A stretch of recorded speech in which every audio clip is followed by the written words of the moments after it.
So folks, today I thought maybe I would record what I do to make a bow for those curious.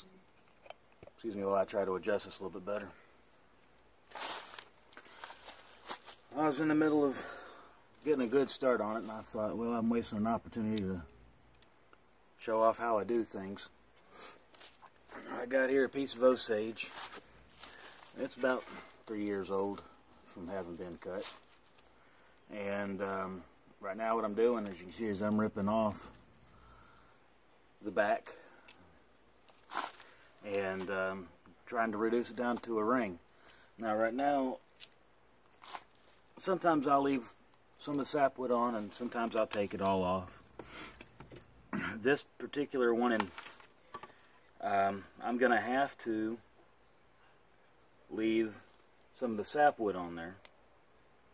The reason being is I've got something in this wood called wind checks.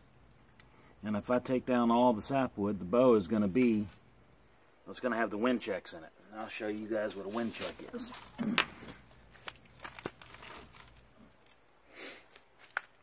A wind check is where the wood, get this in focus here, splits along the grain line.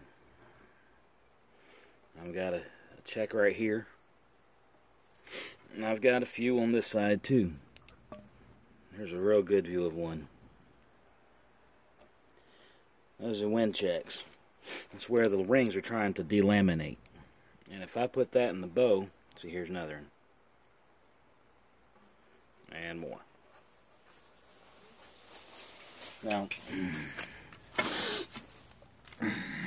if those delaminated rings are in the final product, the bow will blow apart because the rings will just completely separate. And that's no bueno. So, to allow myself the thickness that I need to get those wind checks out of the bow, I am going to leave 2 layers of sapwood on the back. Let's see what we can see here. And on this end, I've already got it down to the 2 layers of sapwood. And now I'm just chasing that ring down. You can see where there's a smooth ring. That's the ring I'm working on. And you can see right here where it steps up.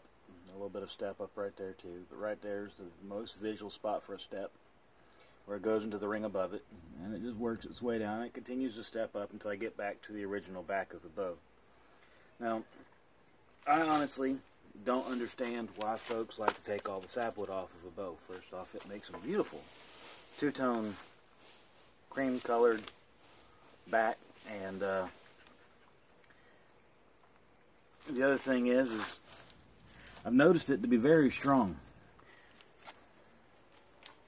This sapwood right here I've been ripping off with my K-bar, and it doesn't want to break. It started right here, and I've been ripping it and ripping it and ripping it and ripping it, and it's just keeping its distance. It's staying the same depth. I don't know why it picked this width, but it did. Probably has to do with the crown of the wood.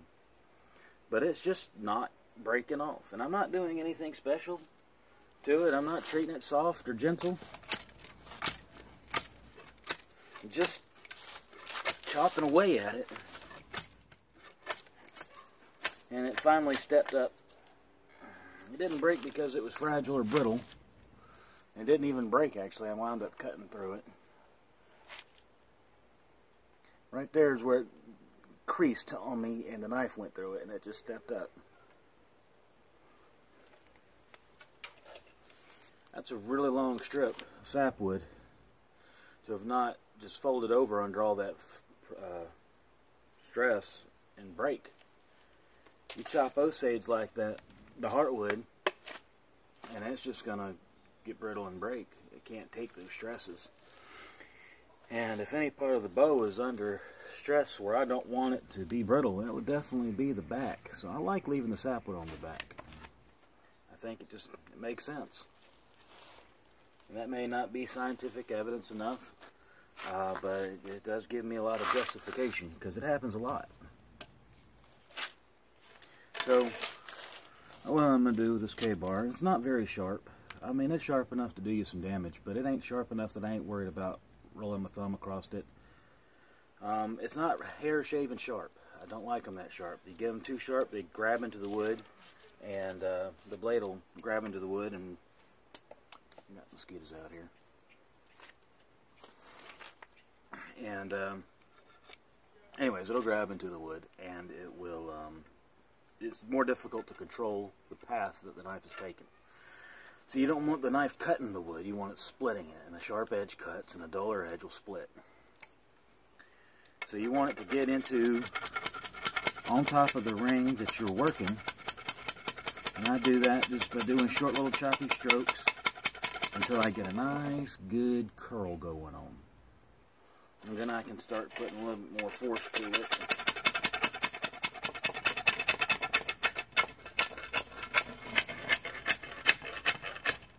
Here we go again, curling up. Ain't nothing wrong with that. Take what I can get when I can get it.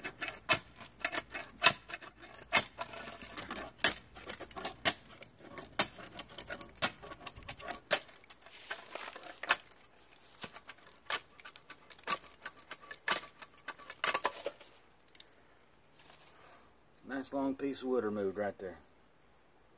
Like I say, and any experienced bow will tell you, heartwood ain't going to do that. It ain't going to roll up like that. You might get long splits,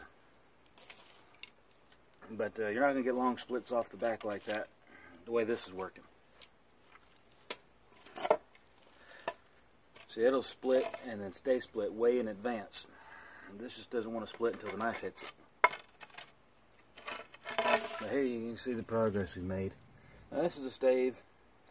Now you can see I've already got the black outline from the Sharpie I used. I just got a basic profile. And I kind of started this, like I said, before I started recording. And what I'll do is I'll draw my profile out, and then I'll just take my knife and just chop it down the edge. This K-bar is a good knife for the job. It's got enough weight to it. It's got the momentum to carry through the stroke once it hits the wood. You don't have to force it through. The knife actually has the weight to allow the momentum to carry the blade through. Any heavier and your arm's going to get too tired, any lighter, well, your arm's going to get too tired. So, anyways, I haven't gotten too far in the process without starting my recording on this. So let's keep getting this ring down. Make sure I keep the stave in between the legs on this tripod stand.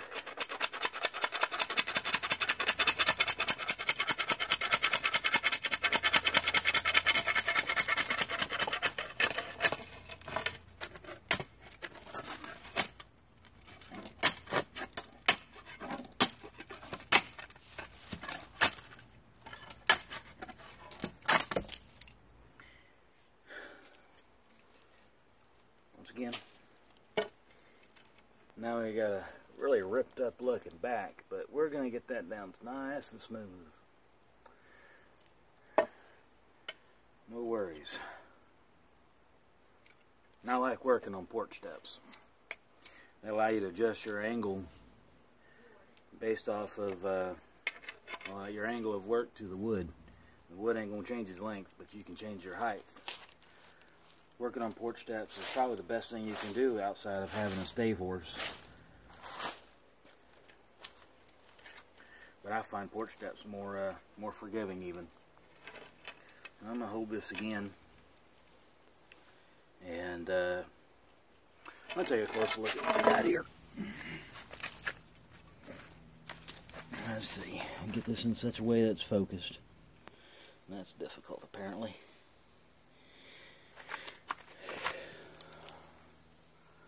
Come on now. I'm trying to show you guys right here. It's hard to tell, I guess, on the camera. I mean, you can see a difference in the texture. That's actually where the early ring growth is. It's crunchy, and the layers of ring are separating at that barrier. And then I'll take my knife, use it as a scraper.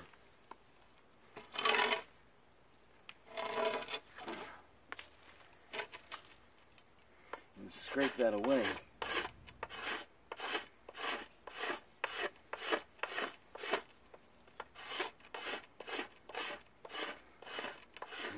more finished and smooth back. I'm getting a little bit of washboarding, and I think that phrase is pretty much self-definitive, or self-defines itself. So, to get rid of it, what I do is I hold my knife at a 45-degree angle. Let's move you guys a little bit. A little awkward. There we go.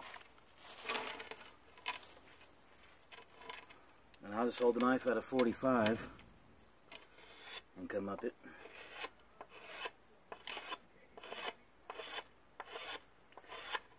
It rides across that washboard and cuts a lot of it out.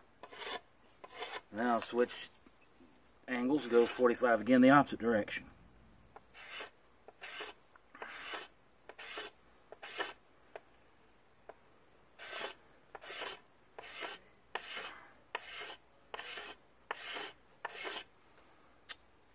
Now I've got that done. I'm going to go back to doing some chopping.